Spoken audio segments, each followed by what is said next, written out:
Sa harap ng libu-libong kabataang kalahok sa palarong pambansa sa Antique, napamura si Pangulong Duterte. Ito'y nang mapag-usapan ang mga bumabatiko sa kanya kaugnay ng human rights. Narito ang unang balita ni Mark Zambrano.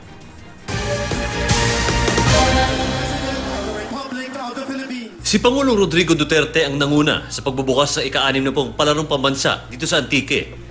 Kasama ng Pangulo sina Senador Loren Legarda, DPWH Secretary Mark Villar, ang common law wife ng Pangulo na si Hanilet Avancenia at anak nilang si Kitty. Mahigpit ang seguridad sa loob at labas ng stadium kung saan mahigit 4 na miyembro ng PNP Region 6 ang nagpapatrolya. Pinaalala ng Pangulo sa harap ng mahigit 12,000 delegado at atleta na sila ngayon ang prioridad ng pamahalaan. Malaki talaga ang investment ko dito sa inyo kasi ganito yan eh. Kayo yung tatay pati nanay bukas. Yang bukas na yan is just a few sunrise and sunsets. And it's just around the corner. Nagbigay rin ng babala ang Pangulo sa mga teroristang nais magasik ng karahasan sa Pilipinas.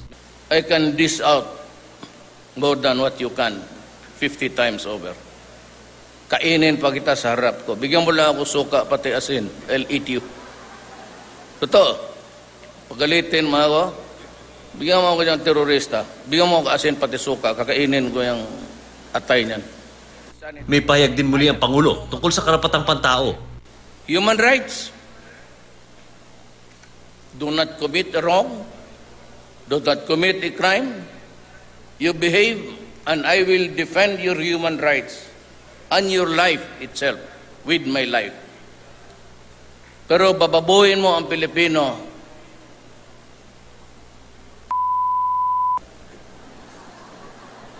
hindi ko matanggap yan. Wala naman daw kaso sa DepEd at sa mga kabataan na napamura ang Pangulo. Isang ano lang yun, kasi when you talk about drugs, he really gets very, upset.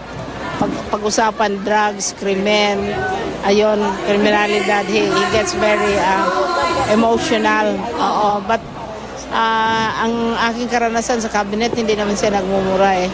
Intindihan ko po yung tungkol sa pagbabago sa droga. Dapat na po magbago. Siya ay naninindigan talaga na dapat puksain ang droga para mapangalagaan ang ating kabataan. Dahil trik na trik ang araw at mainit buong hapon, mahigit 10 atleta ang hinimatay at nilapatan ng Pangunang Lunas ng mga medics sa tents. Kaya ang ginawa nga yung mga walang mga sombrero, walang payong, ay kailangan doon muna sila sa shade. Oo. Pero iba't iba kasi ang mga constitution, physical constitution ng mga bata.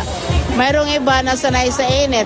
Ito ang unang balita mula sa Antique. Mark Zambrano reporting.